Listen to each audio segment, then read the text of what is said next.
Bien, bueno, estamos nuevamente tras un breve interregno en el invierno europeo, en Cañechat con una nueva amiga, a quien conocí en la Universidad de Lille, quien en el blog se enteraron, porque les conté que estuve en Lille, y mi compañera de panel, de evento, era Marcel Bruce. Y Marcel Bruce, bienvenida Marcel. Hola Rodrigo, hola a todos. Bienvenida. Marcel Bruce Muchas gracias. es una experta en una palabra muy de moda.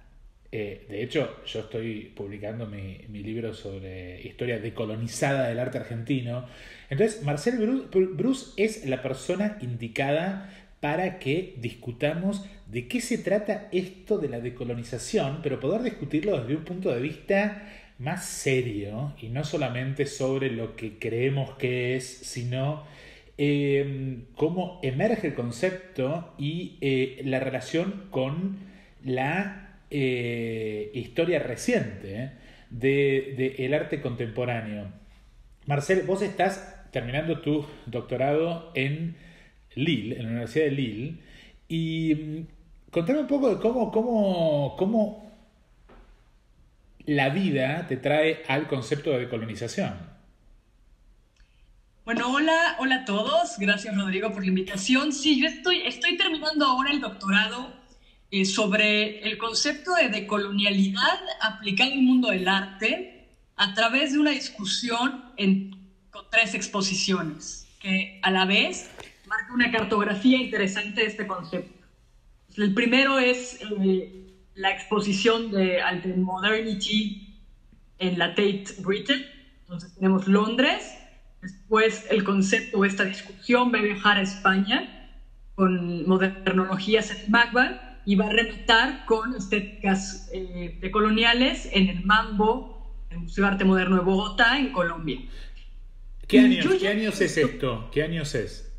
estamos hablando de una discusión que empieza en 2009, a principios de 2009 con Alter Modern, que en realidad a finales de 2009, principios de 2010, sale la publicación de Radicante, que es realmente el libro en donde Bourriaud, que cura Alter Modern, despliega su propuesta teórica. Y terminamos en 2010 con estéticas decoloniales y hay un debate que prosigue quizás hasta el 2014.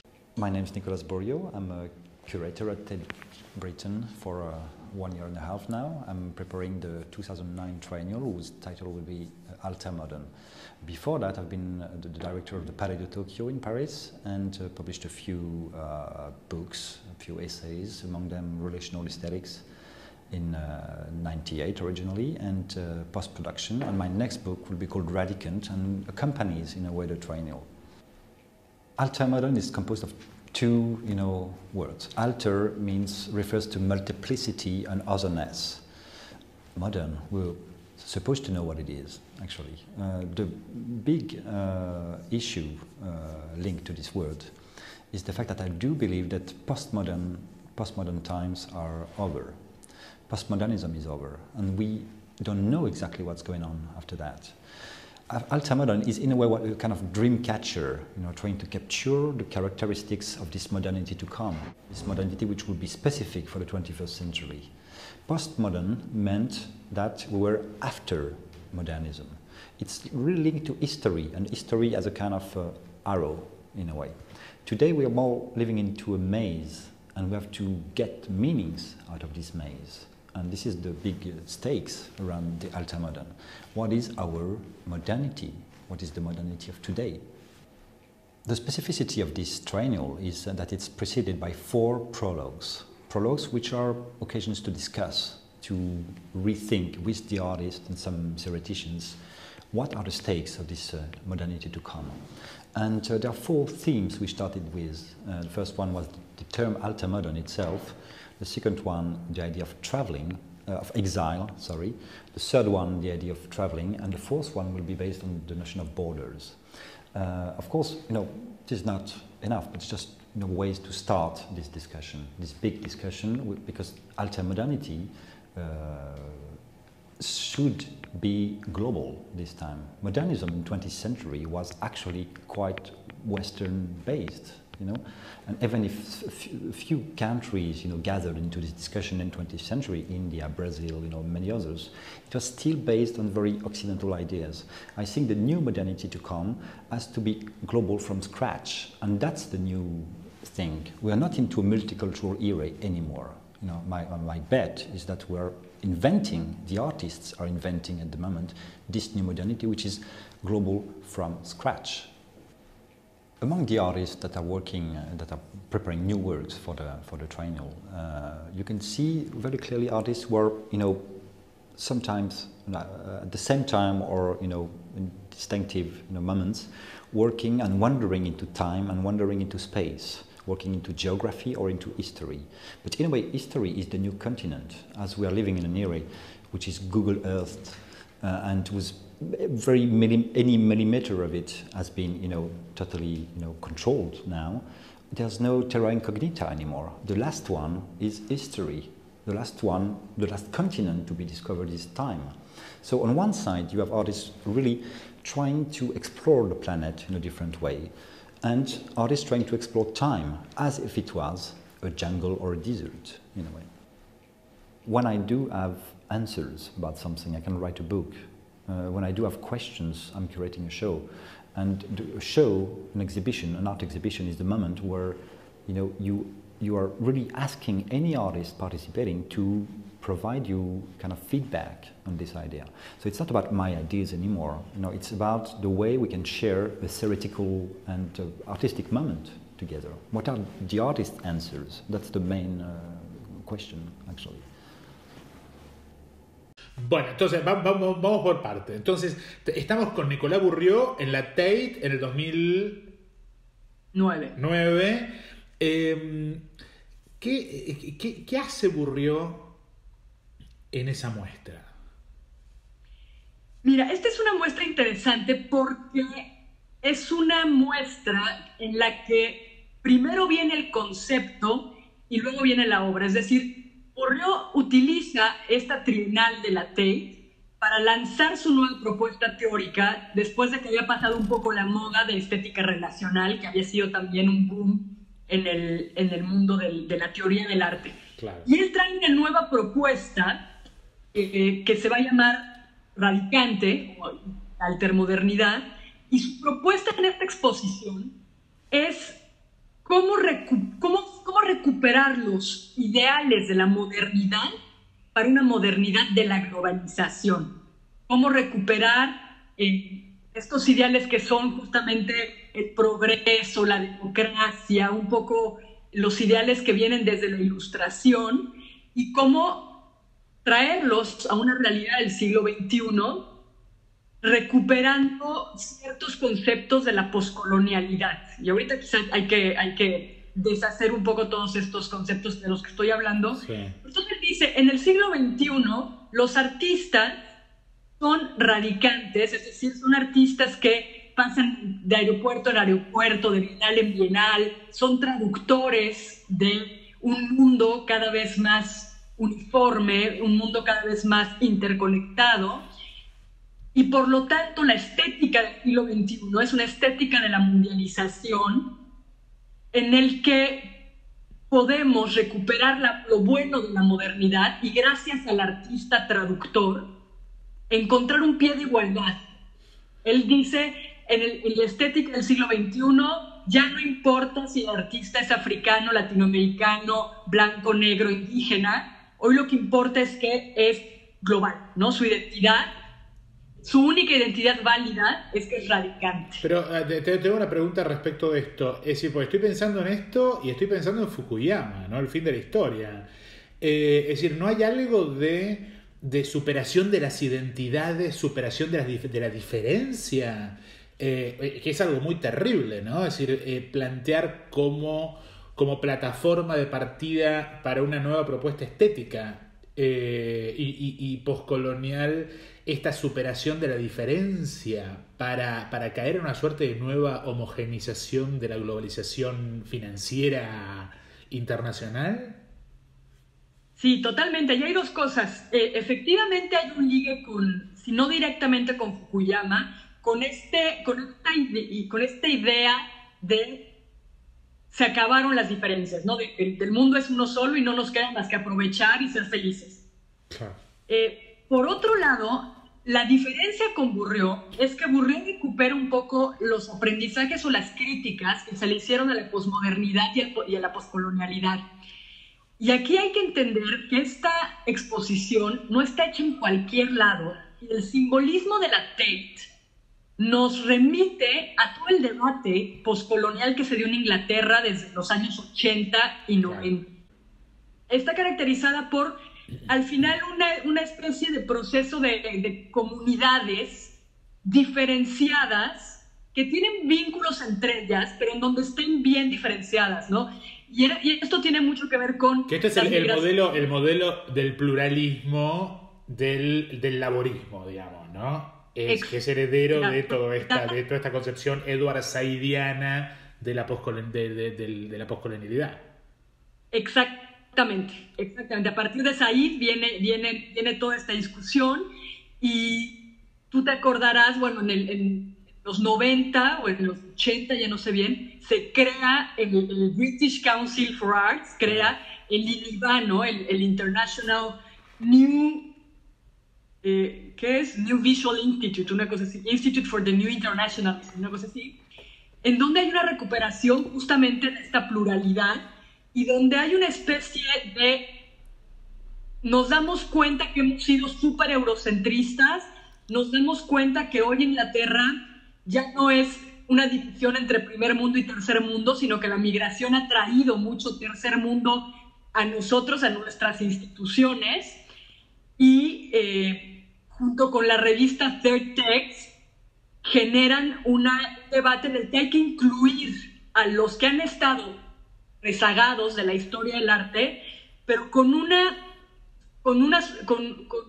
subrayar su identidad para decir, miren cómo estamos integrando a todo el mundo, cómo nosotros ya somos esta plataforma en donde todas las comunidades se pueden expresar.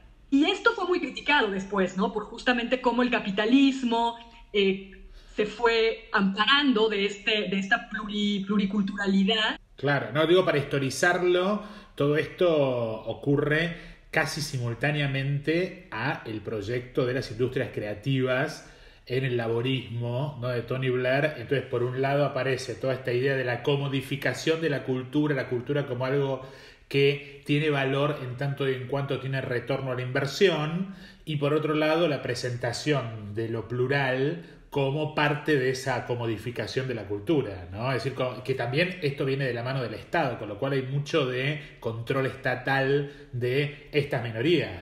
Totalmente, y justamente es en este proceso muy noventero de globalización capitalista, en donde viene la crítica a la sobreidentificación de los artistas, o bueno, y de las minorías en general, que Bourdieu, ya en el siglo XXI, dice, no podemos regresar a esto. Es decir, su crítica a la identidad, yo creo que no la podemos desligar de esta poscolonialidad casi segregacionista, por decirlo de alguna forma, que vivió Inglaterra, en donde las comunidades, te digo, no salen, están bien delimitadas, ¿no? Aunque están incorporadas casi bajo una política de cuotas, están incorporadas a lo público. Y es ahí donde Bourdieu dice, no, hoy necesitamos una verdadera globalización estética. Bourdieu critica mucho el proceso de globalización económica y justamente dice que solo el arte nos va a permitir salir de la masificación y la uniformidad de los símbolos. Esta crítica donde ya las marcas, ¿no? las calles comerciales principales de todas las ciudades del mundo se parecen. Claro. Sí, a ver, porque acá el problema que existe es en la definición de obra de arte, porque por un lado, la obra de arte, sobre todo la obra de arte que se exhibe en la Tate, es una obra de arte que está procesada a través del mercado, ¿no? El mercado del arte. Y ese procesamiento del mercado del arte plantea ciertas condiciones materiales de demostración y de consumo. Con esto quiero decir, estos objetos artísticos son objetos artísticos que son consumidos por quién. Sí, ese es un tema muy interesante que no trata Bourriaud forzosamente, porque por supuesto que ser comisario, ser curador de una trienal en una de las instituciones más importantes en el circuito del arte contemporáneo, pagado, él hace esta curaduría becado por la Fundación Gulbenkian, que bueno, es interesante, pero esta fundación también había, por ejemplo, pagado un estudio algunos años antes de Wallerstein sobre el eurocentrismo y las ciencias sociales. O sea, es una fundación que le interesaba este debate, que financia 3 años a Bourriaud para esto, y entonces, claro, es una posición en la que Bourriaud no cuestiona a la institución misma, pero si le buscamos un poquito, es muy fácil encontrar que efectivamente hoy la pluralidad y este asunto de incorporar artistas de la periferia a las exposiciones globales está siendo consumido por Occidente. O sea, claro, traemos artistas de fuera a nuestras instituciones, a nuestros museos en Europa y en Estados Unidos, vendemos estas obras a nuestros coleccionistas en Europa y Estados Unidos. O sea, que además esos coleccionistas son unos coleccionistas muy específicos, ¿no? Que están muy vinculados con ese globalismo financiero, con esa concepción internacionalista de la globalización financiera, ¿no? Absolutamente. Claro. Ahora, te quería preguntar, porque esto también ocurre en un contexto también muy específico de reacción contra ese internacionalismo. Es decir, porque todo esto comienza, además de Said en términos de teoría crítica, comienza a nivel de exposiciones de arte en Le Magicien de la Terre, ¿verdad? ¿Cuál es la diferencia entre...? Es decir, porque yo tengo la impresión de que esto de Bourriaud es de alguna manera la reacción de la globalización internacional de la década del 90-2000 a Le Magicien de la Terre, porque hubo una reacción desde América Latina a Le Magicien de la Terre, que es la politización conceptualista, ¿no? Es decir, Mari Carmen Ramírez, Luis Kamnitzer, el constructivismo de Nelly Richard y todo eso.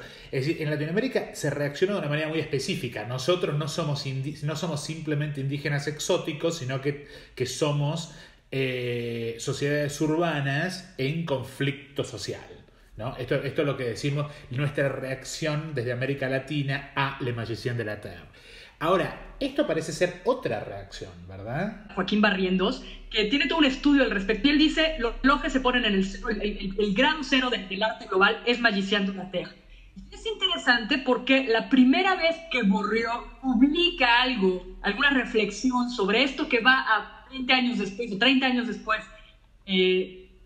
volverse la intermodernidad y lo radicante, está un poco inspirado de Magicien de la Terre. Entonces, Magicien de la Terre es 1989, este año para el mundo que marca el fin de la Guerra Fría, claro, que marca justamente lo que decías del fin de la historia de Fukuyama. Y parece ser que en esta discusión, que ya existía, ¿no? Como la poscolonialidad ya está en boga en Inglaterra. Y en Francia, entonces, Jean-Martin Hubert, el comisario de Magicien, parece que se da cuenta que efectivamente pues no hay artistas de la periferia expuestos, que la historia del arte ha sido profundamente eurocéntrica, y se le ocurre un gran proyecto en el que va a haber 100 artistas, de los cuales la mitad son artistas reconocidos en Occidente. Está concebida con lentes eurocéntricos. Entonces, él trae 50, entre los que igual está un artista, es decir, alguien que se considera artista, que a lo mejor tuvo una formación en escolar, pues, en artes, y trae a un sacerdote africano de una religión que en Occidente está concebida como premoderna, mágica, Claro. y pone a todo el mundo en la paridad del museo. Claro. Bueno, quiero que retomemos, porque hubo unos problemas de sonido, que retomemos, estamos hablando de, por un lado, la muestra de Bourriaud en la Tate, Magicien de la Terre, como dos alternativas, pero dos alternativas muy eurocéntricas a esta concepción de la poscolonialidad y el posmodernismo, en el caso de Magicien de la Terre. Y vos estabas planteando la aparición de esta alternativa más latinoamericana, que infiero que estamos hablando de la muestra Modernología en el MACBA, ¿verdad?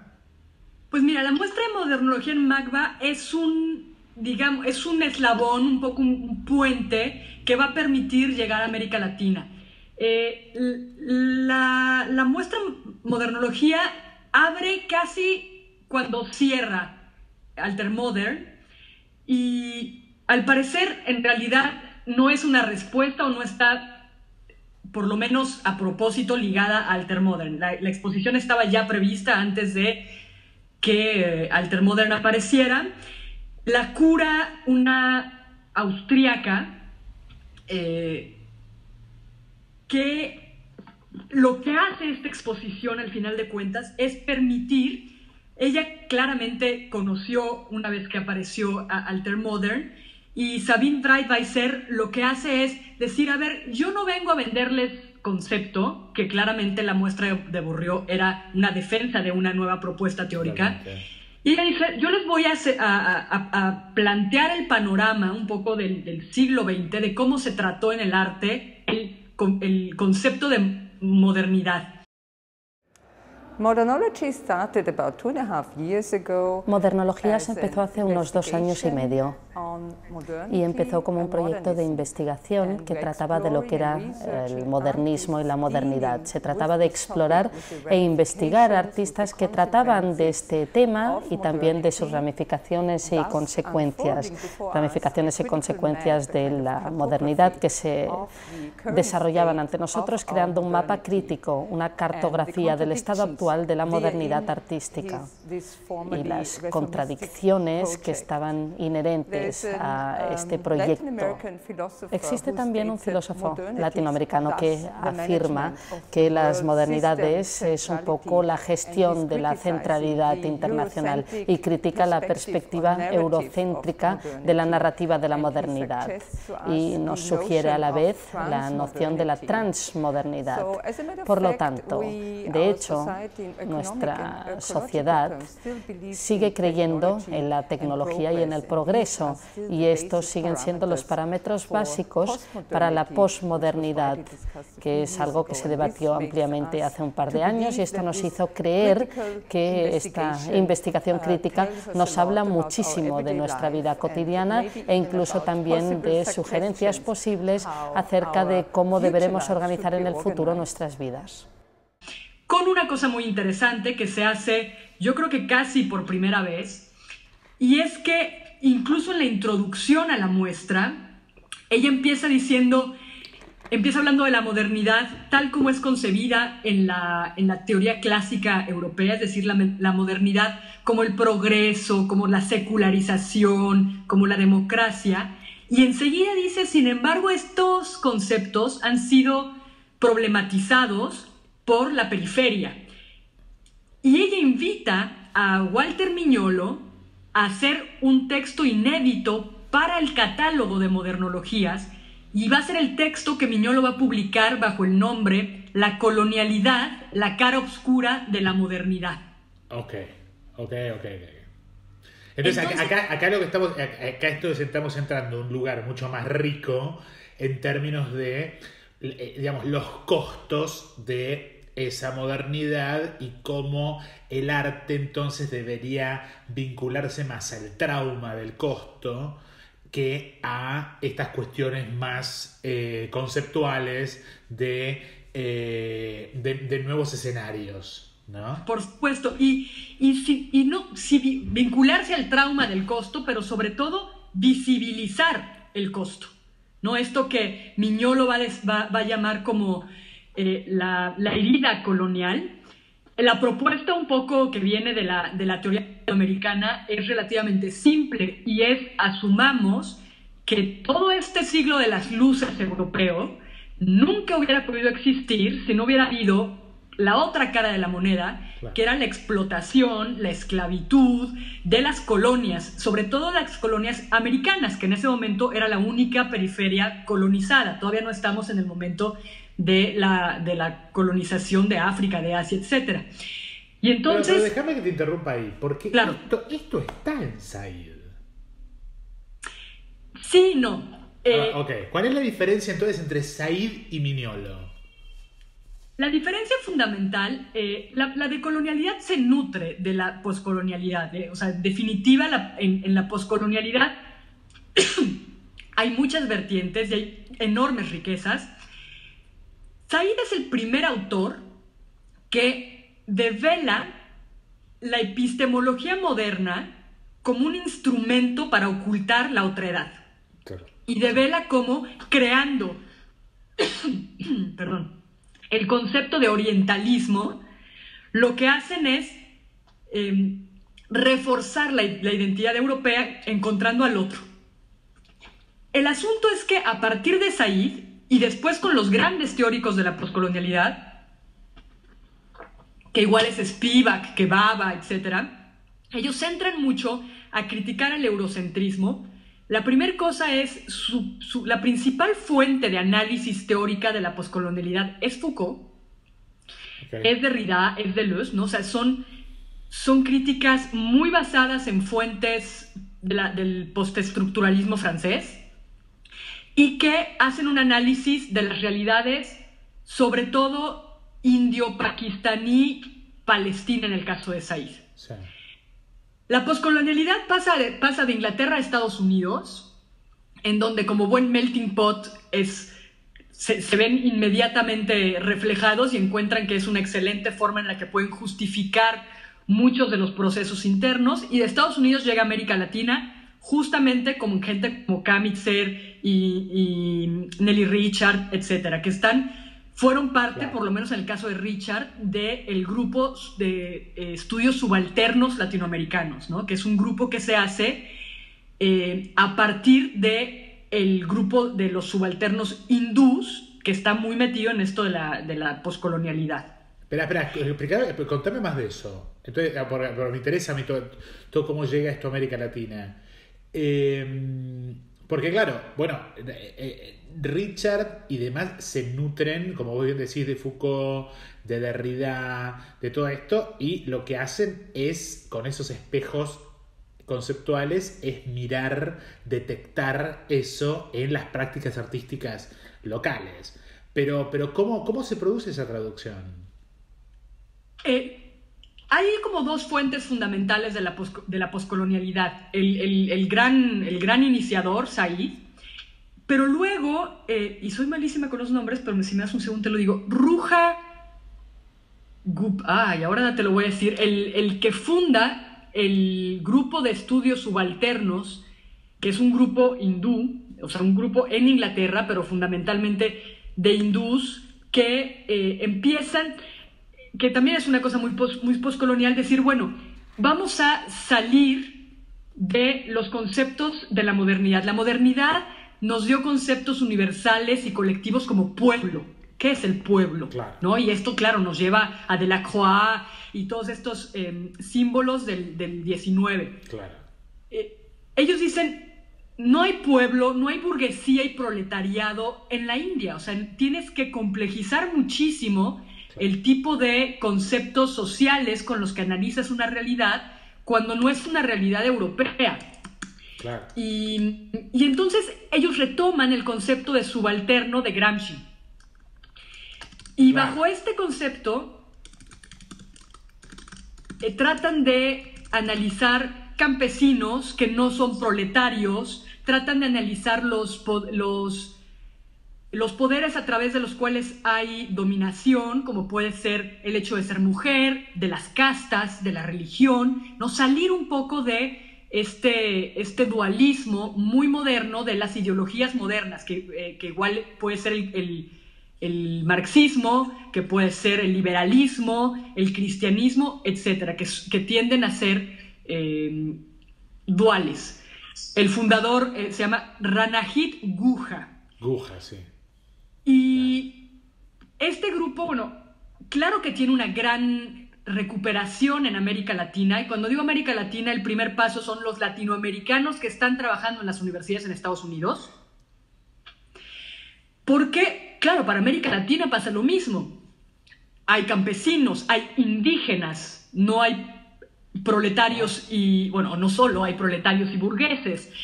Nuestras formas de dominación tienen que ver con clase social, tienen que ver, pero no solo con clase social, sino con color de piel, con religión, con un montón de cosas. Entonces se crea un grupo de estudios subalternos latinoamericanos en Estados Unidos, que empieza a presentar sus propuestas en el LASA, ¿sabes? El Latin American Studies Association, en el LASA del 94, si no me equivoco, presentan todo esto.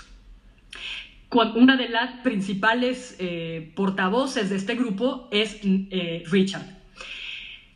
Cuando esto llega a los latinoamericanos que no forzosamente están trabajando en la academia estadounidense, la primer crítica es cómo es posible que hayan tenido que pasar por la poscolonialidad y por la India para darse cuenta que estos temas se trabajan en América Latina desde hace mucho tiempo. Te digo, estamos hablando del 94.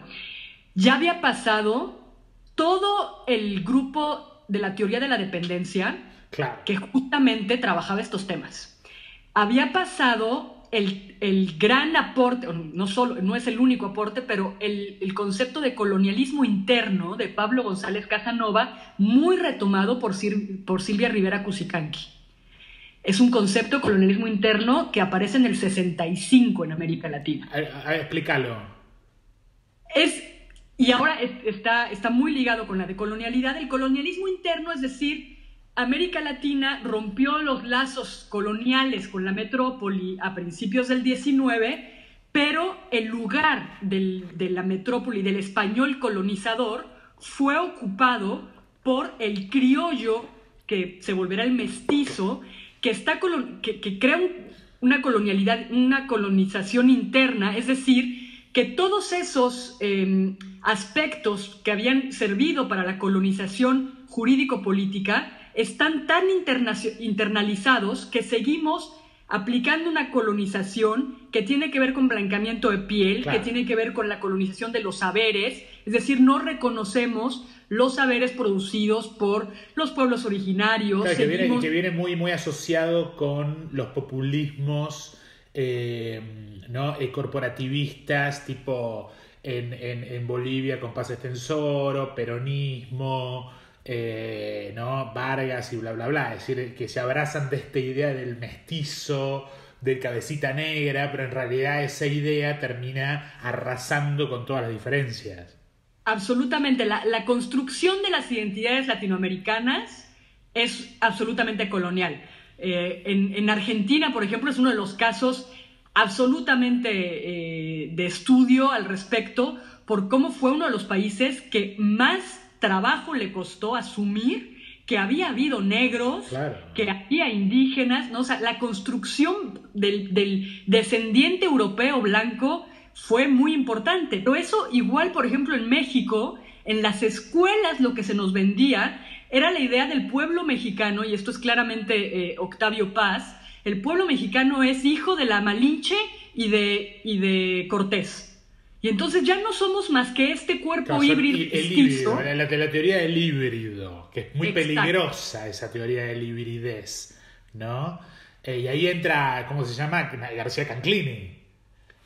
Claro, bueno, García Canclini, muy postcolonial, ¿no? Muy posmo, recupera este concepto de hibridez bueno, pero que está absolutamente fuera de esta discusión de colonialismo interno o de decolonialidad, ¿no? Canclini está mucho más ligado a la corriente eurocéntrica de la posmodernidad, y de justificar un poco o sea, para él la hibridez nos permite salir o entrar de la modernidad adaptando lo bueno de cada cosa, ¿no? Canclini yo lo metería más en la escuela de Bourdieu. Muy Bourdieu, eso te iba a decir. Sí. Es interesante, porque yo vengo de esta conferencia en Irlanda y ante mi shock, tipo, dos ponencias, digamos, paradas sobre Canclini. Es decir, no, por eso es tan interesante esto que vos estás estudiando, porque es como que no saben, digamos, es como que se toman estos conceptos como en bloque y no se los deconstruyen, ¿no? Pero no te quiero sacar de donde estabas del foco, porque estabas en un lugar muy rico. Entonces, claro, acá lo que estamos marcando es en América Latina una colonización y, digamos, internalizada, que por ejemplo en la Argentina esto está muy vinculado a lo que decías vos, hay que ponerlo todo también en un contexto muy histórico. Argentina hacia principios de siglo pasa de la modernización y el progreso, de la orden y el progreso y la civilización y barbarie, a una concepción, como que se invierte la concepción de civilización y barbarie, y la barbarie pasa a ser el inmigrante europeo de clase baja que viene a Buenos Aires, y la civilización entonces pasa a identificarse en ciertos lugares de la argentinidad que tienen que ver con lo no urbano, ¿no? Es decir, es como que va cambiando permanentemente toda esta concepción. Pero entonces tenemos Nelly Richard, una Nelly Richard que está entonces no vinculada a esta concepción más cusicanqui de la colonialidad. Para Nelly Richard, la colonialidad es más, se plantea más en términos postcoloniales ingleses con instrumentos teóricos derridianos. Exacto, ese es como el gran cisma que sucede en América Latina ante la crítica postcolonial. Este grupo de estudios subalternos se divide a partir de este debate, se cinde justo después del LASAC 94, se separa Miñolo entre ellos, que estaba metido en esta discusión, de los Richard justamente, que yo no sé, o sea, no voy a ni mucho menos afirmar que Nelly Richard no supiera o no quisiera, pero por lo menos el hecho de que ella haya entrado en la discusión a partir de la recuperación de los conceptos del grupo indio de subalternidad, por lo menos la reacción latinoamericana fue decir, ¿por qué estamos buscando fuentes y discusiones fuera cuando justamente, si queremos realmente entrar a esta discusión desde América Latina, tenemos suficiente historia y discusión propia, ¿no? La decolonialidad plantea mucho esto, buscar, no tener que legitimarnos a partir de buscar fuera nuestras fuentes, que eso no quiere decir que no hay que leer a Foucault y que no hay que discutirlo, simplemente que, y creo que eso todos tenemos ejemplos hasta hoy, cuando te apoyas en ciertas referencias europeas universales, es como que te da una legitimidad que si fuera simplemente a partir de fuentes propias no tenemos, ¿no? Entonces, este fue el gran cisma, se separan y empieza a fundarse este grupo que se va a conocer como el grupo Modernidad-Colonialidad. Los dos presidentes derrocados en Bolivia, el Goñi Losada y Carlos Mesa. ¿Quién toma la ciudad? Toma la ciudad los aymaras. ¿Y cómo toman la ciudad? Por cell phone, usando el teléfono celular, ¿no? También, y lo interesante aquí es que el teléfono celular se usa dentro de una lógica aymara para dominar la ciudad que desorienta un poco a los policías, ¿no? Está basada en la propuesta teórica de un sociólogo peruano que se llama Aníbal Quijano. Que además Aníbal Quijano tiene una cosa muy interesante. Si bien fue un profesor súper reconocido a nivel internacional, profesor invitado en muchas universidades del mundo, nunca dejó su puesto en Perú. Él siempre fue profesor de la Universidad Peruana, a la cual renunció, si no me equivoco, en el periodo de Fujimori, cuando Fujimori permitió la entrada del ejército a la Universidad Autónoma, y él, en una posición política, renuncia a su puesto. Pero es un autor latinoamericano que vive en América Latina, ¿no? Que esto es importante porque hasta ahorita todavía estamos mucho en el latinoamericano trabajando en Estados Unidos o en Europa. Desde las cartas de Colón, la idea de que hay algo que requiere ser preguntado.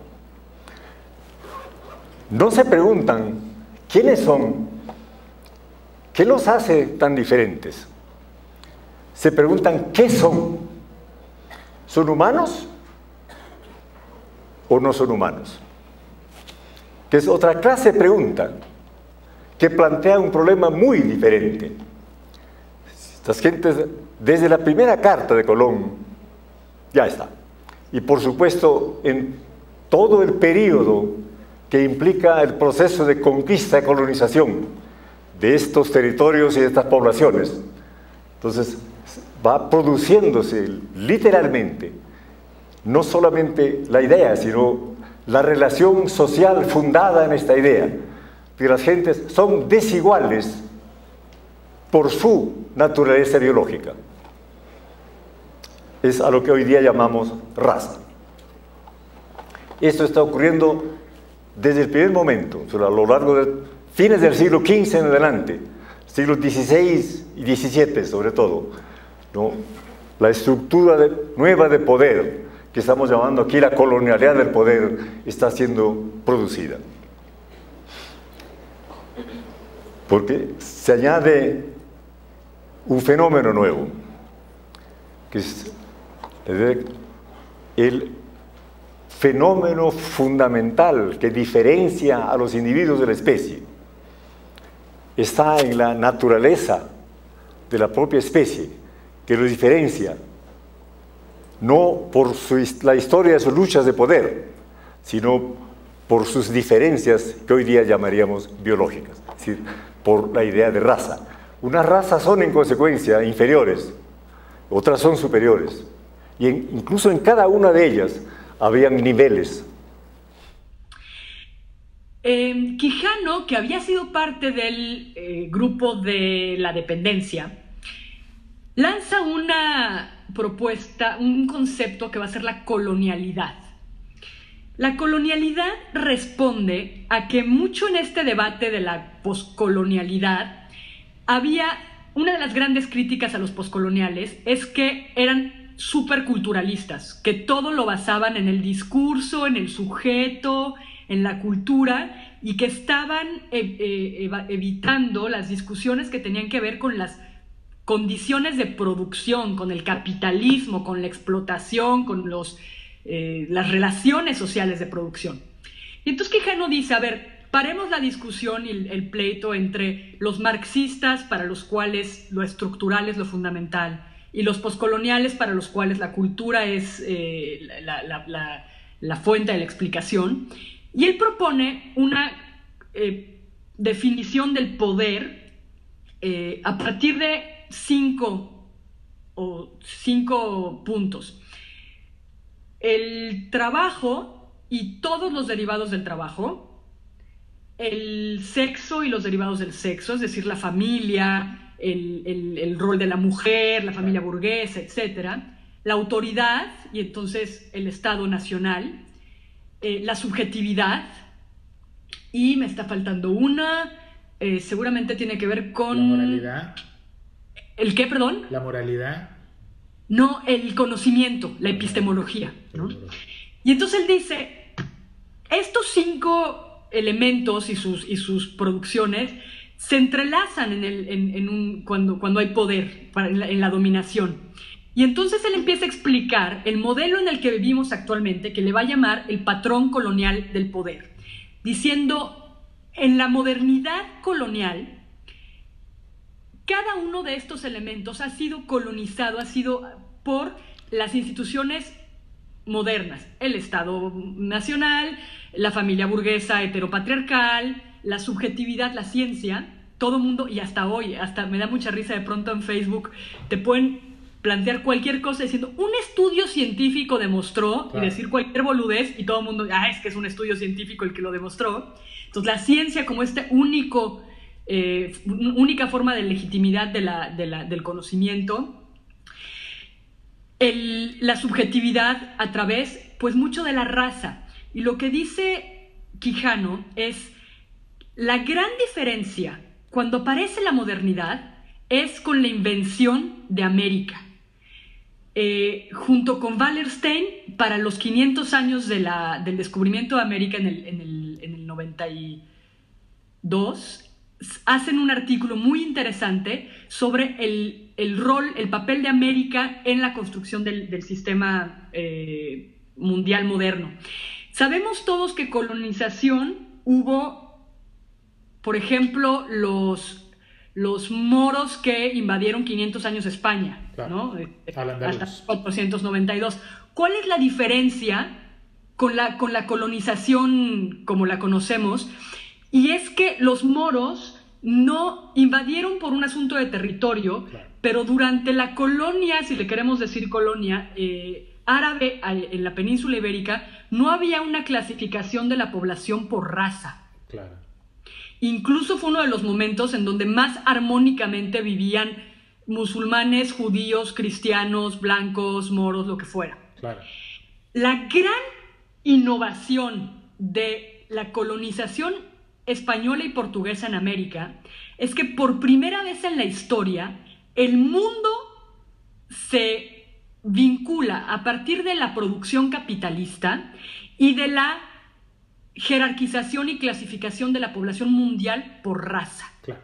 Y además esto viene también recordamos que Colón sale de la corte de Isabel la Católica, la corte de la pureza de la sangre, ¿no? De la fobia de la mancha judía, que se opone a esta concepción, digamos, no racial de la ocupación árabe del Andaluz, ¿no? Claro, 1492 es el gran momento español, ¿no?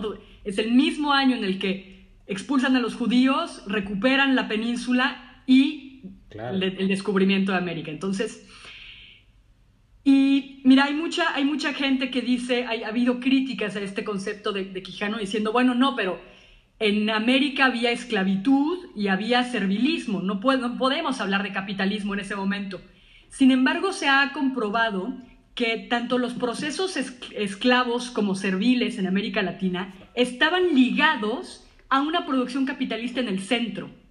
Entonces, aunque tomaban formas precapitalistas, por decirlo de alguna forma, en América, en realidad estaban ligados a ya un proceso de producción por primera vez mundial, por primera vez capitalista y por primera vez moderno en este sentido, en el que con la conquista de América, el europeo por primera vez asume una posición de superior. Quijano, que es una figura clave en todo este argumento, nosotros tenemos una teoría de la dependencia, y en esto estoy pensando a Rama, a Marta Traba, ¿no? desde el mundo del arte y demás, esta idea más marxista, estructuralista, ¿no? En donde tenemos una superestructura que define un objeto estético entendido como autónomo, pero vinculado con esta estructura económica.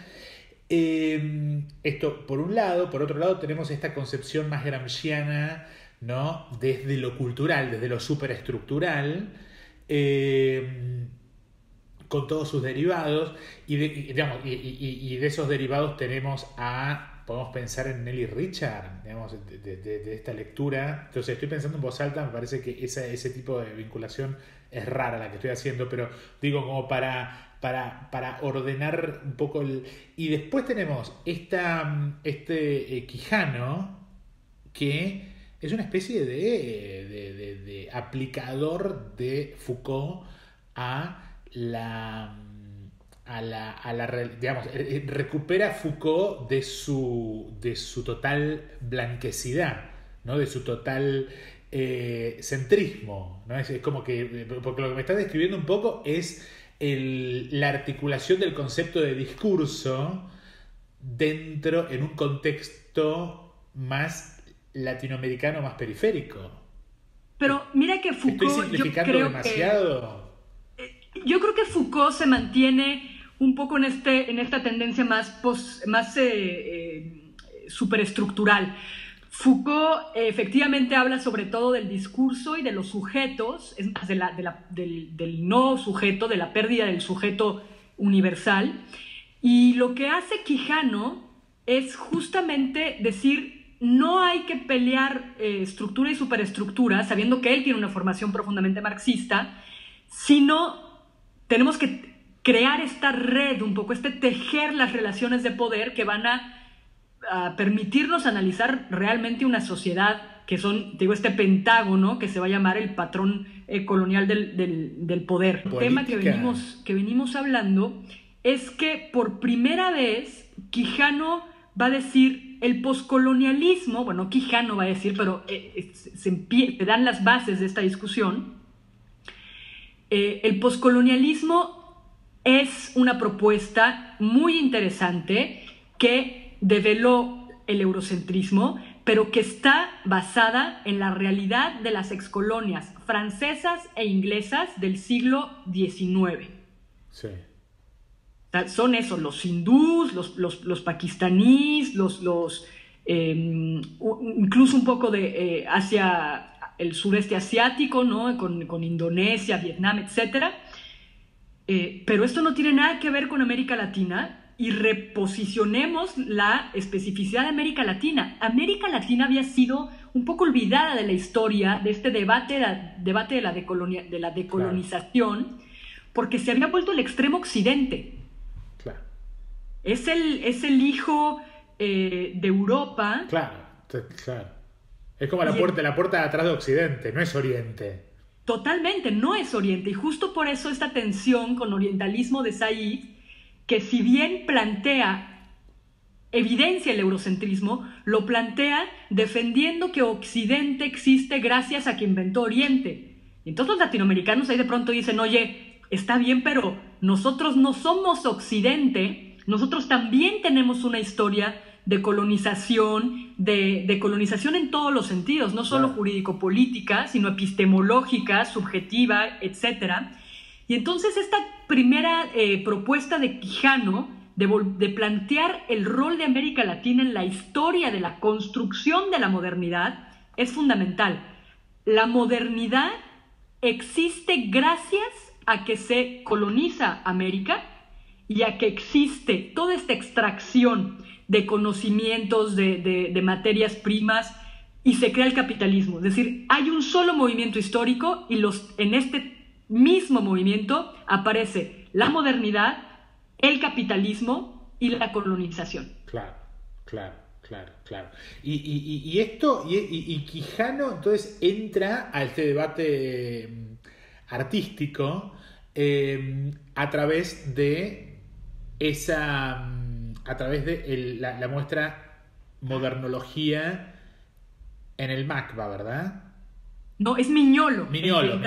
Entonces, ¿cómo se vincula entonces Quijano con Mignolo? Claro, bueno, entonces, después de que Quijano lanza esta teoría, que está en una inmensa cantidad de fuentes bibliográficas sobre colonialidad, se crea este grupo a partir de la escisión en el 94 con el grupo latinoamericano subalterno. Se crea este grupo Modernidad-Colonialidad, que va a empezar a trabajar los procesos de modernidad como uno solo con la otra cara de la modernidad, que va a ser la colonialidad. Y se crean fundamentalmente 3 líneas de investigación. La colonialidad del poder, entonces muy vinculada a la línea de Quijano. La colonialidad del ser, que sobre todo la desarrolla un puertorriqueño, Nelson Maldonado Torres. Sí. Y muy ligado aquí también con Fanon, con Emer César, ¿no? Con estos autóctonos. Y la colonialidad del saber, la colonialidad epistémica que hoy podemos seguir viendo en cada una de nuestras universidades, tanto en América Latina como aquí. Te hago un paréntesis rapidísimo. El viernes estaba dando clase, o el jueves estaba dando clase en la universidad, y les pregunto a los estudiantes qué habían hecho de grado, ¿no? A nivel licenciatura, y varios me dicen letras modernas. Les digo, muy bien, porque justo vamos a hablar del Premio Nobel de Literatura, Gabriel García Márquez. No, es que en letras modernas solo vemos literatura francesa. ¿Y por qué se llaman letras modernas? No, pues porque lo otro, o sea, esto que es absolutamente colonial, que es absolutamente eurocéntrico, sigue existiendo hasta el día de hoy. En América Latina, cuando vas a estudiar eso, le decimos estudios latinoamericanos, literatura latinoamericana, pero no nos atrevemos, o sea, no hay ninguna otra cultura en el mundo que se atreva a poner lo suyo como universal, como la europea. Claro. Entonces, bueno, la colonialidad del saber trabaja mucho este tipo de cosas, ¿no? Como la ciencia, la universidad se han universalizado cuando en realidad son la forma de ver y de conocer de una específica particularidad de la población que ha sido la Europa moderna. El arte, bueno, entonces Miñolo es de los más fuertes productores en esta línea de investigación de colonialidad del saber. Sobre todo, Miñolo, él es filólogo y trabaja literatura, por ejemplo, tiene su más conocido libro que se llama La cara oscura del Renacimiento.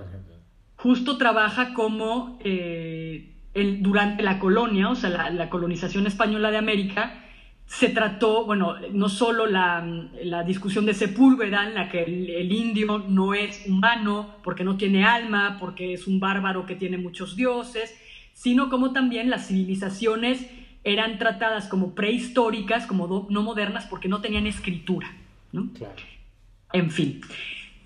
Todo esto, bueno, sigue un poco la discusión. El grupo se constituye a finales de los años 90 y se crea un doctorado en Ecuador, en Quito, un doctorado no se llama Estudios de la Decolonialidad, se llama, creo que, Estudios Latinoamericanos, pero que está absolutamente centrado en la teoría de la decolonialidad, en la que da clases Miñolo y muchos de este grupo de modernidad-colonialidad.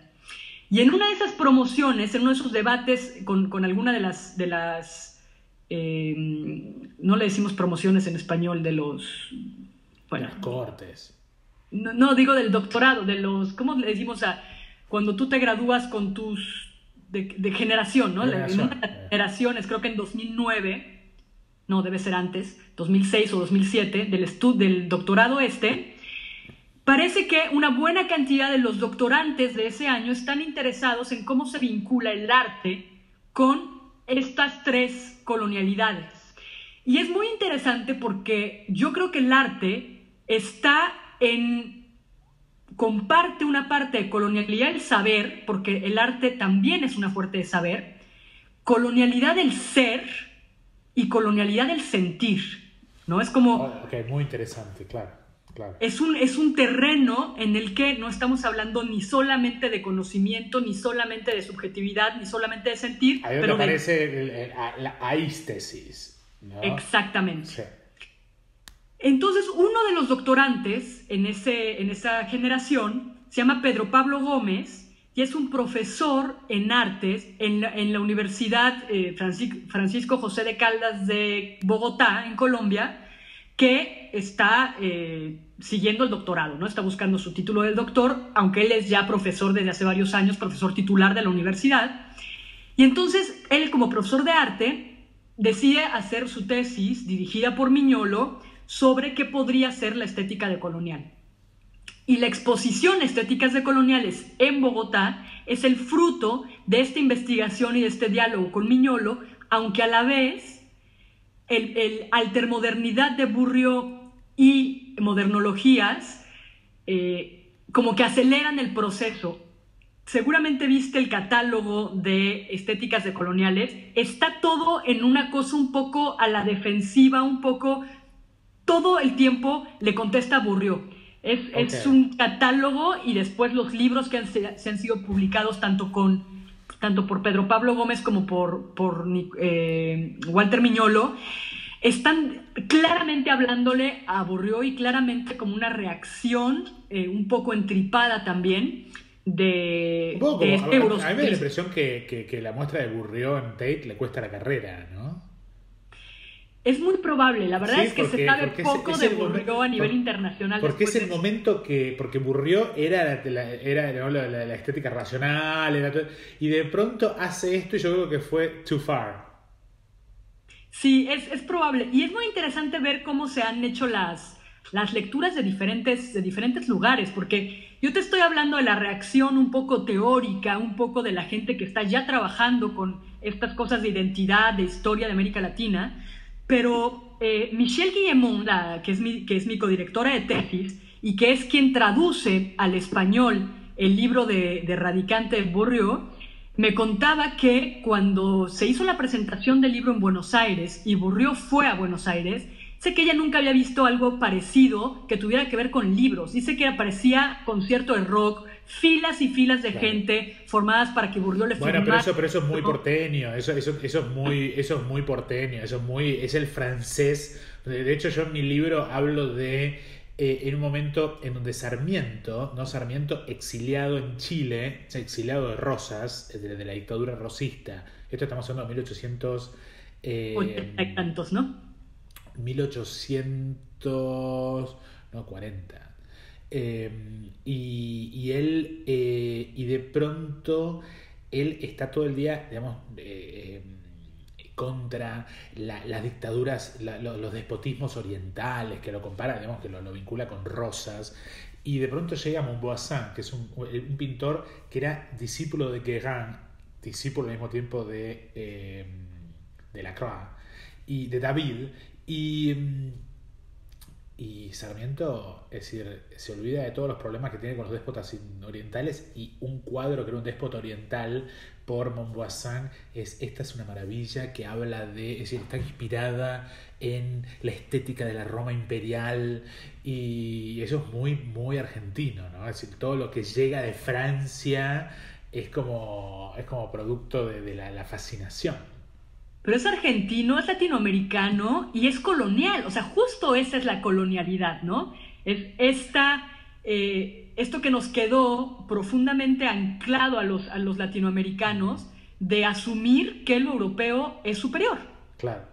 Una pregunta que te quería hacer, porque en definitiva lo que acá vos planteaste muy bien, la cuestión de la decolonialidad, y cómo estas tres posturas quedan muy claras, pero esta es una pregunta, digamos, yo creo que es una pregunta abierta, porque es ¿cuál es el lugar de la obra de arte aquí? Es decir, where is the art, ¿no? En estas muestras, porque yo tengo la sospecha de que las obras de arte terminan ilustrando una postura teórica. ¿Cómo circularon las obras de arte en estas muestras? ¿Qué concepto de obras de arte manejaban estas muestras? Es muy interesante la pregunta, porque, bueno, tenemos los dos extremos, ¿no? Porque te digo que también hay una cartografía al final en estas tres muestras. Estamos hablando Londres, capital del mundo a partir del siglo XIX, finales del XVIII, principios del XIX, el gran imperio, y luego capital de la poscolonialidad. Claro. España, aunque fue en Barcelona y no en Madrid, pero bueno, España simbolizando la primer modernidad, la primer el primer imperio moderno, la primer colonización también, con una exposición que justamente vincula este centro de la ilustración londinense con la periferia latinoamericana, y Bogotá representando evidentemente la primer periferia del mundo moderno, ¿no? Y la posibilidad del capitalismo. Y en los dos extremos, en Londres y en Bogotá, tenemos obras que fueron seleccionadas por los curadores para ilustrar efectivamente la propuesta teórica. Y esto es importante, las dos son exposiciones que están lanzando propuesta teórica, mientras que Modernologías hace el puente.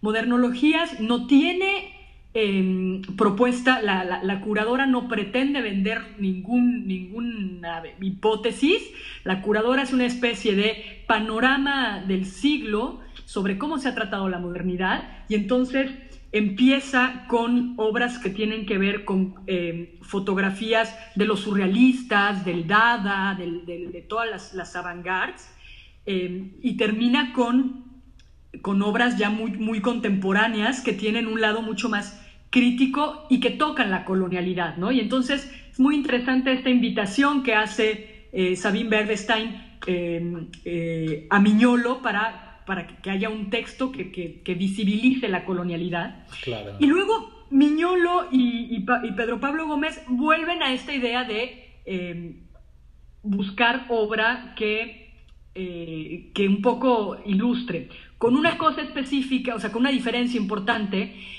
Bourriaud tiene 80% de artistas europeos y abre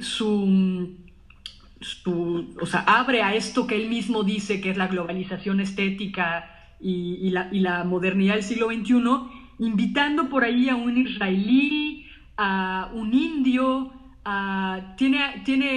son 9 o 10 artistas un poco periféricos, si a Israel le podremos en algún momento hablar de periferia, a su obra, pero otra vez muy en una visión eurocéntrica. Miñolo y Gómez hacen justamente lo contrario. Ellos invitan puro periférico, curiosamente, y no curiosamente, pero no puro latinoamericano, porque Miñolo ya está en una lógica de cómo la decolonialidad, si bien es un concepto que viene de la experiencia latinoamericana, el proceso de decolonizar, la opción decolonial, es universal en el sentido de que todos aquellos que viven la herida colonial pueden entrar en un proceso de colonización. Y entonces invita a artistas de Europa del Este. Ok, pero ahí yo quería... Esto me parece muy interesante porque mi pregunta era... La estás empezando a responder. Mi pregunta es decir, la decolonialidad es, en términos, estamos hablando de arte, ¿no? Digamos, para acotar. La decolonialidad es un modo de interpretación curatorial o una práctica artística. Bueno, te voy a contestar primero lo que dice Miñolo y luego lo que digo yo.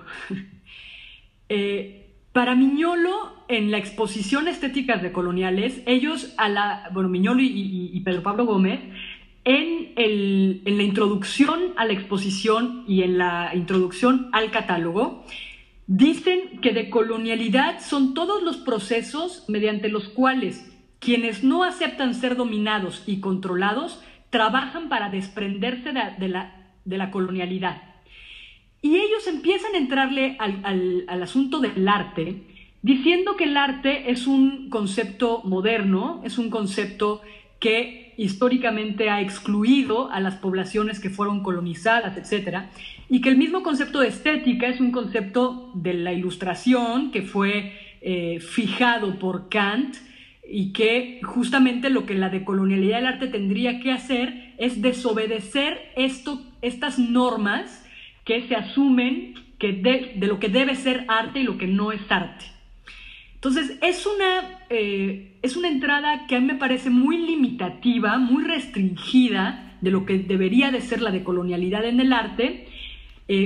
ellos hablan en este caso, como el título de la muestra, de la exhibición, de estéticas decoloniales. Entonces traen como una pelea muy, muy clara con un concepto del 18 de la estética kantiana. Y entonces hablan del proceso del artista que vive una herida decolonial para cómo genera el proceso, cómo comprende su arte como alguien que vive en la frontera decolonial. Yo creo que el debate ha ido más allá y que la decolonialidad en el arte tiene una complejidad porque tiene por lo menos 4 niveles, y es justamente lo que estás diciendo. Tú puedes hacer que el artista puede tener un proceso decolonial al asumirse como eso, alguien que viene de la frontera, alguien que viene de la herida decolonial y que genera un proceso y un cuestionamiento que trata de desmontar los discursos de la colonialidad. Espera, porque ahí hay 2 cosas. No. Porque ahí vos mezclaste 2 cosas. Porque por un lado está el artista, ¿cómo llamarlo? Testigo del trauma. ¿No? Es el artista que da cuentas del horror de la colonialidad, ¿no? Es decir, la esclavitud, es decir, ese artista. Por otro lado, está el artista que reflexiona sobre los mecanismos de especificación de aquello que es presentado como neutral pero que no lo es. Pero son 2 cosas diferentes, el witnessing de el deconstruction. Totalmente. Entonces, me pregunto, ¿dónde se colocan ellos? Porque claramente el curador decolonial es el curador deconstructivo, ¿no? Es una operación cognitiva, deconstructiva, yo diría hasta derridiana, digamos, es decir, derridiana en términos de metodología, pero en definitiva, y digo derridiana porque hay algo de Derrida en Cusicanqui, es decir, digo, pero es una operación cognitiva de identificación de aquello que es presentado como neutral pero que no lo es, ¿no? Esto es Mignolo, esto es Quijano. Ahora, ¿cuál es el lugar del arte? Porque el artista, ellos aglutinan a un conjunto de testigos del horror o de la marginación, o ellos incentivan clones propios que produzcan en lugar de pensamiento objetos visuales. Mira, yo creo que la entrada de Mignolo y en general, o sea, de la propuesta estética decolonial tiene que ver no tanto con el testigo, sino cómo te apropias, porque hay artistas que pueden ser negros, que pueden hablar de la esclavitud y por lo tanto no estar en un proceso de decolonialidad. Ok. Yo creo que no basta atestiguar o testimoniar un evento colonial para deconstruirlo o para asumir que necesitamos cambiar el discurso que se ha hecho en torno a ese momento. Ok. ¿Pero ese es trabajo del artista o es trabajo del curador? Es trabajo de los dos. O sea, puede haber un artista que esté en eso. Mira, te puedo poner... Estaba buscando justamente... porque, bueno, tú y yo ya lo hemos un poco comentado. Yo tengo al final, hablando solamente de estas 3 exposiciones, tengo esta idea de que al final cualquiera de o casi todas las obras que se presentaron pudieron haber sido curadas por uno u otro. En Alter Modern se presenta el artista Pascal Martin, que, bueno, aquí te voy a poner esto, que luego seguramente presenta unas piezas en cristal que se llaman Poupée Pascal, que son unas piezas en cristal que refieren a la estética, si podemos decir eso, que también es absolutamente colonial, a la estética africana, claro, ¿sabes? Claramente son alegorías, que el cristal es una alegoría, ¿no? La fragilidad y todo eso, y que está alegorías indexicales, ¿no? Son alegorías que están indicando algo. Totalmente. Ella, la artista, es una mujer negra. Claro, bueno, obviamente sí. Entonces, claro, tiene la legitimidad de retomar estos símbolos que no se lo permitiríamos a una mujer blanca. Claro. ¿No? Porque entonces, si lo retomara una mujer blanca es una folclorización, pero ella entonces, en el texto que escribe para Bourriaud, habla de sus orígenes africanos y hace un cuestionamiento. Y te digo, ¿cómo aquí al final se está forzando la teoría para que el arte ilustre? Donde ella misma dice, si no estuviéramos si la modernidad no fuera esta universalidad a la que estamos criticando, yo podría criticar mis orígenes africanos igual que critico el occidente. ¿Sabes? Como diciendo, ¿por qué podemos criticar al occidente y no criticamos igual a la periferia? Esta pieza, si tú le quitas el discurso del artista, la pieza por sí misma podría perfectamente ser curada por Mignolo, sí, total, en donde... Claro, hasta me sorprendió que esa pieza estuviera en lo de Bourriaud, porque yo imaginaba Bourriaud tuvo una experiencia mucho más urbana. No sé por qué, no me acuerdo de la muestra. Acuérdate que Bourriaud lo que está recuperando es decir, mi propuesta de estética de la globalización es recuperar lo bueno de la modernidad, la idea de emancipación, la idea de democracia, pero juntarla con lo poscolonial para que no me acusen de eurocéntrico. Claro. ¿No? Ese es un poco el Bourriaud. Y entonces, en su necesidad de incorporar la periferia a través de lo poscolonial, trae una mujer con orígenes africanos que trabaja una obra que efectivamente hay todo un simbolismo con la transparencia, lo negro, la recuperación de la figura tradicional de las estatuillas africanas, pero que en el texto, en la conceptualización de su obra, se plantea en un asunto de ya no estamos en la dicotomía origen-periferia y hoy tendríamos que ser igual de capaces de criticar la modernidad que lo africano, porque ya somos globales, claro. ¿no? Porque ya somos iguales. No, porque la cuestión es estar contra la identidad. Exacto. Y contra la diferencia, claro. Y como ya somos todos iguales, pues qué importa que yo critique lo africano, qué importa que alguien más, ¿no? Claro. Entonces, Mignolo, por ejemplo... Pero ese es el problema. El problema de la muestra de Bourriaud es eso, que es una muestra contra la diferencia. Entonces, ella tiene que complementar con el texto para poder digamos, erosionar lo más posible las diferencias. Absolutamente, porque por sí mismo, y esto es un poco lo que dices, creo que fue un fracaso, pues, la propuesta de Bourriaud en términos de que si tú ves lo que él plantea como ejemplos del artista radicante, el artista que está por encima de las identidades, cuando tú ves la obra, pues la obra claro que está anclada en un proceso, no solo en un lugar de enunciación, en procesos personales, ¿no? Claro, o sea, tú no puedes separar quién está siendo el objeto del objeto mismo. Claro. Y en estéticas decoloniales, Mignolo y Pedro Pablo Gómez invitan a una colombiana, una artista colombiana que se llama Mercedes Angola, que presenta una obra muy bonita porque son 4 fotografías, son 2 pares de fotografías. En el primero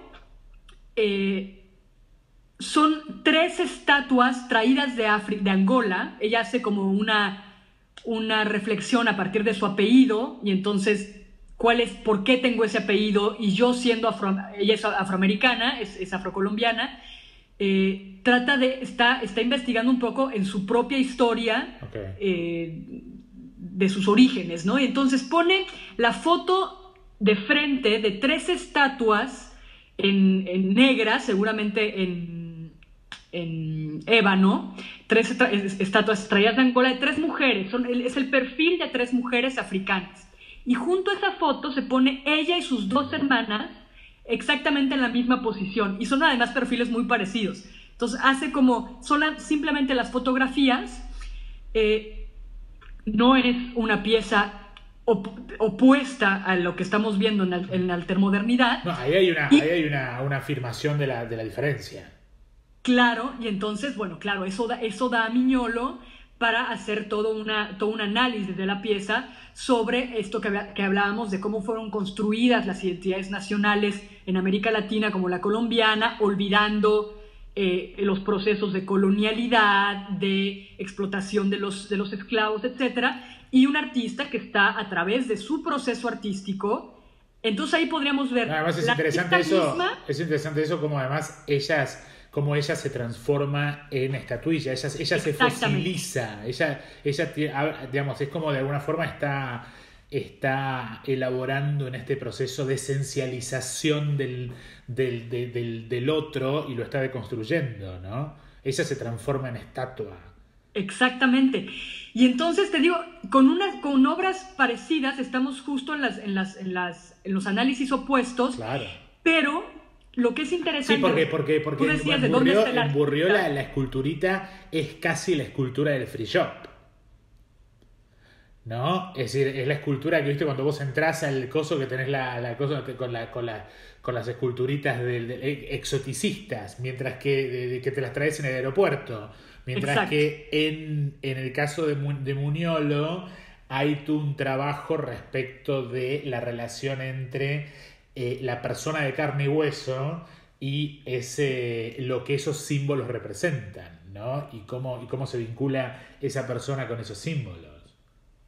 Así es. Y aquí lo que tú decías, por ejemplo, respecto al papel de la obra y del artista, yo creo que por lo menos, o sea, en Mercedes Angola estamos viendo un artista que asume que su propio proceso de creación artística está vinculado conscientemente a un lugar de enunciación, a trabajar sobre su historia personal, claro, como sujeto en los bordes de la colonialidad, ¿no? Mientras que Pascal Martín crea ella misma un texto en donde se plantea claro, en el centro. Claro. Claro. Y en ese sentido puede haber, y es lo que te digo, yo creo que hay procesos de colonialidad en artistas, que ahí tiene que ver, yo creo que con la colonialidad del ser y con la colonialidad del sentir. Hay procesos de colonialidad en los curadores, y eso para mí tiene que ver con la colonialidad del saber, ¿no? Cómo utilizamos el arte como fuente de conocimiento, como proceso epistemológico, y esos son los discursos de los curadores, en donde también hay procesos de decolonialidad. Y hay decolonialidad que está mucho menos trabajada en América Latina, pero que se está trabajando mucho más en el mundo anglosajón, que es la decolonialidad de las instituciones, del museo mismo. Ok, claro. Que también, para mí hay procesos que se tienen que llevar a cabo de decolonialidad en artistas, en curadores, en instituciones y en receptores, porque nosotros también tenemos que generar discursos, o sea, lecturas distintas a través de lo que recibimos. No, está clarísimo, porque hasta ahora, digamos, por los ejemplos que mostraste, hay en este último de la colombiana, hay un witnessing, es decir, es como que es su propia experiencia respecto del trauma del displacement, ¿no? Es decir, es el africano que aterriza, digamos, en 2-3 generaciones atrás en Colombia, digamos, y el tema es cómo se trabaja eso desde un discurso curatorial. Entonces, acá hay son como toda una serie de grises respecto de cómo se equilibra esto. Porque me pregunto si no deberíamos comenzar a plantear cierta diferencia entre las prácticas decoloniales cognitivas, estratégicas, y las prácticas decoloniales del trauma, ¿no? O afectivas. Sí, tú cuando estuviste acá, que estuvimos discutiendo, una de las cosas que me ha estado dando vueltas desde entonces es esto que tú decías, efectivamente, sobre los sentires. Claro. Estamos cada vez más acostumbrados a un arte conceptual, y es cierto que al final lo racional, tenemos un poco más de control sobre lo racional, y entonces es un proceso más fácil seguramente el empezar un proceso de decolonialidad a partir de lo epistemológico, de lo conceptual, porque lo tenemos un poco controlado. ¿Cómo hacemos para decolonizar los sentires? Claro. Es un tema que está poco trabajado y que definitivamente debe ser parte integral de esta decolonialidad del arte. Bueno, ya vengo. Pero porque ahí nos quedó una figura ahí suelta que creo que está vinculada con esto, porque están todos un poco como insertos en esto, que es Kamenetzer, Mari Carmen Ramírez, porque de alguna forma esto nos devuelve a aquellos orígenes en los cuales la reacción a Magicien de la Terre y la reacción ante esa exotización del otro, esa exotización valorativa del otro, se encuentra con una reacción, ¿no?, en Mari Carmen Ramírez y en Kamenetzer, que es la de, no, nosotros no somos exóticos, sino que nosotros somos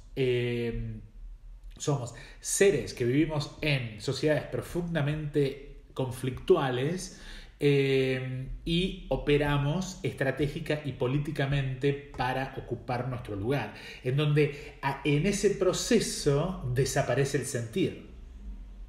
Sí, y aquí definitivamente es un tema que no tiene mucha solución. También lo discutíamos, cómo se puede decolonizar mientras no te desenganches del circuito comercial del arte, de las instituciones. Bueno, ni hablar. Entonces, claro, es un tema, pero otra vez, aquí creo que si regresamos a la idea de que el artista que toma la opción de colonial es un artista que puede estar tomando su lugar incluso en los centros, en los circuitos centrales de exhibición, siempre y cuando tenga un proceso de decolonialidad sobre su hacer y sobre su sentir, que no esté tratando de vender esta imagen de lo latinoamericano o lo exótico, sino que esté en un proceso de velación de saberes y de sentires que han estado excluidos de la modernidad. Claro, totalmente. Mira, por ejemplo, Miñolo empieza uno de sus textos sobre aiestesis decolonial con el ejemplo. Miñolo es un argentino que hace muchos años, desde la dictadura, que vive en Estados Unidos y es profesor de la Duke University, ¿no?, que es una de las grandes universidades North Carolina. En Carolina del Norte, exactamente. Entonces, bueno, también con lo que eso ha generado de crítica sobre el hombre blanco desde la academia estadounidense que trabaja el tema, ¿no? Bueno, él hace uno de sus textos a partir de la obra de un artista afroamericano que se llama Fred Wilson y que tuvo una exposición que se ha presentado en varios lugares, que se llama Mining the Museum, y que tiene un proceso muy interesante, porque a él, cuando le pasan la comanda para hacer la exposición, busca lo que hay en el museo, ¿no? Busca como develar el otro lado o lo que no se ve en el museo. Él es negro y hace una exposición en donde, según lo que cuenta Miñolo y las fotografías que se han presentado del proyecto, tú entras y, por ejemplo, en una sala es toda platería, todo cualquier candelabros y cubiertos. Lo criollo, digamos. Y cuando te vas acercando, en uno de los aparadores, junto a muchas piezas de plata, están los handcuffs. Las esposas, sí, ¿no? Las esposas. Que los oligarcas del sur de Estados Unidos, claro, en Carolina del Norte, por ejemplo, utilizaban para maniatar a los negros. Claro. Y pasas a otra sala y está lleno igual de, como si fuera una habitación aristócrata de niños, y hay una carreola muy, muy linda, como de principios del 20, finales del 19, y cuando te acercas adentro de la carreola hay una capucha del Ku Klux Klan. Entonces, este proceso es justamente, me parece, lo que dice Miñolo, en cómo sin exotizar o sea, es una exposición que te hace automáticamente ver algo que había estado invisibilizado. Bueno, pero pará, porque eso es una operación deconstructiva, ¿eh? Es decir, operación deconstructiva en términos de identificar juegos dialécticos en los que te permiten, digamos, de neutralizar el discurso, ¿no? Es decir, pones la capucha de Ku Klux Klan en el medio de la cuna del bebé. Es decir, digamos, esto, digamos, deviene del surrealismo como mecanismo, pero es propio del método deconstructivo. Esto es algo profundamente, si se quiere, racional, ¿no? Sí. Sí, es cierto que quizá también son los ejemplos que yo más trabajo porque es más fácil de explicarlos a nivel cognitivo, a nivel conceptual. Claro. Porque, para empezar, no hay forma de explicar o no hay forma de comprobar o de medir los cambios en las formas del sentir. No, porque además tu articulación viene muy desde el método. Entonces vos bajás desde la afirmación teórica y de pronto esta parte afectiva del objeto artístico es como que aparece muy al final, ¿no? Entonces es como que se queda ahí como colgando. Porque escapa al final de los procesos racionales. Y yo creo que al final está bien que escape porque hay cosas que la academia no va a poder explicar y que, ¿sabes? En algún momento alguien me dijo, hay cosas que son tan valiosas que no vale la pena medirlas. Uh-huh. Y creo que los procesos del sentir pues escapan a estos procesos racionales que en todo caso se pueden plantear en una tesis doctoral, ¿no? Entonces, sí, claro. Pero sí, estoy absolutamente de acuerdo contigo que hasta ahora lo que en términos bibliográficos, académicos se ha trabajado son los procesos deconstructivos en el que la gran diferencia con el surrealismo, por ejemplo, sería que el surrealismo, como las avant-garde, ¿cómo se dice? Como las vanguardias. Las vanguardias en general son procesos de crítica a la modernidad muy fuertes, pero que nunca salen del eurocentrismo, ¿no? O sea, el pasito que hay que dar más allá de las vanguardias son que criticaron por primera vez la modernidad, sí, pero que nunca se les cruzó por la cabeza que la modernidad existía solo gracias a la colonialidad. Sí. Tengo mis peros ahí, pero sí, porque estoy como muy interesado en digamos, que la vanguardia en realidad era más cercana a nosotros de lo que vino después. Entonces, pero es otro tema. Y esto fue un tema, por ejemplo, en esta Bienal de Venecia, fue un tema que apareció mucho. ¿No? Los vínculos entre la colonia y la vanguardia, por ejemplo, en Holanda.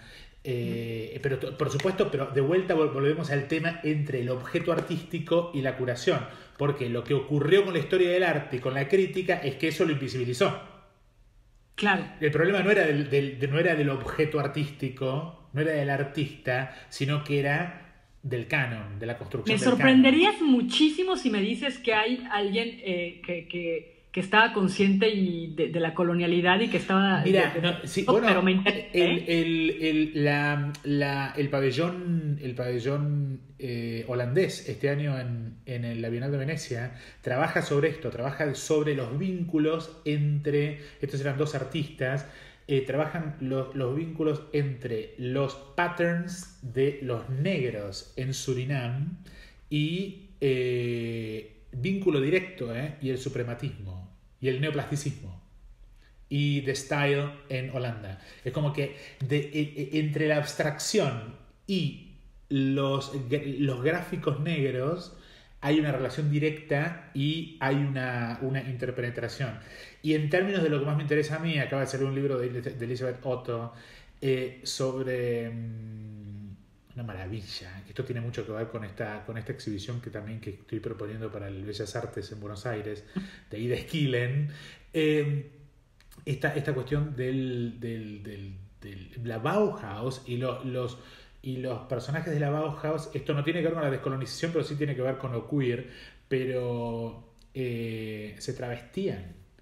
Y te permite mirar la Bauhaus desde un lugar, ya no desde el genio masculino, ¿no? Sino que además desde un lugar que tiene que ver con lo queer, con el juego, con esta recomposición del arte y la vida, pero desde otro lugar, no desde el lugar de la afirmación fálica, sino desde un lugar mucho más menos melancólico y más utópico, ¿no? Menos, y esto es algo que se pierde después con Greenberg, New York, MoMA.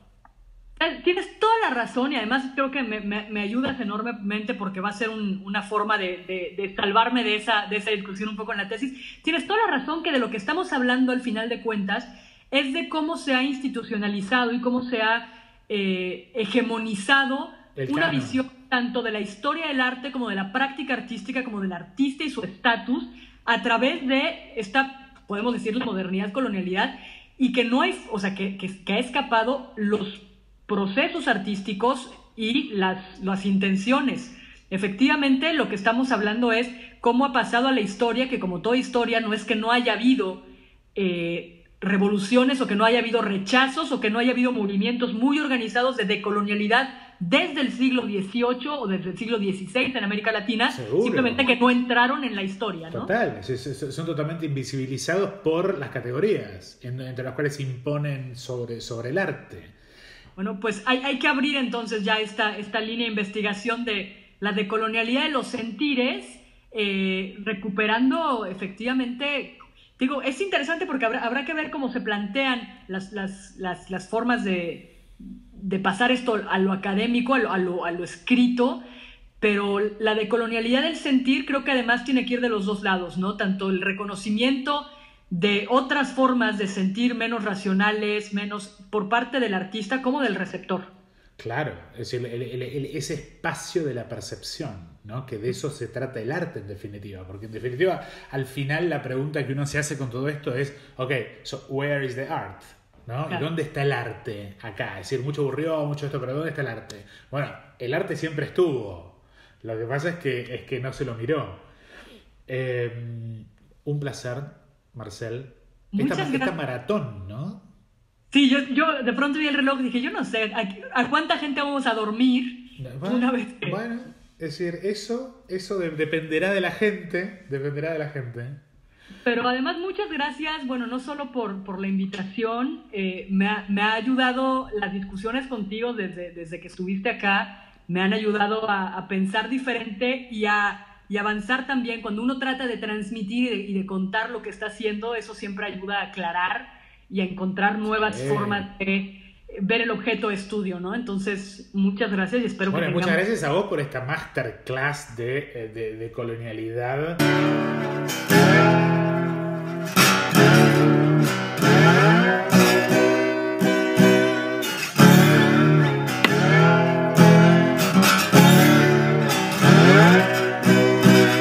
Love are not people.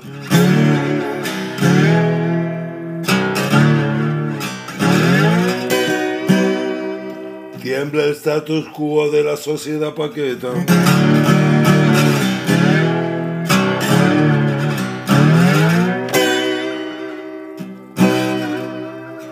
Tiembla la barreta.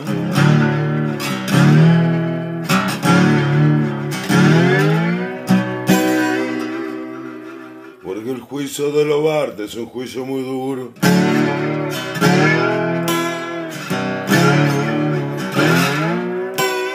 Gracias, Rodrigo.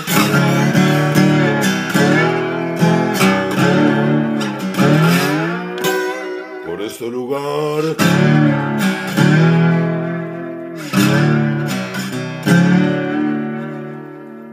Para escribir y conversar.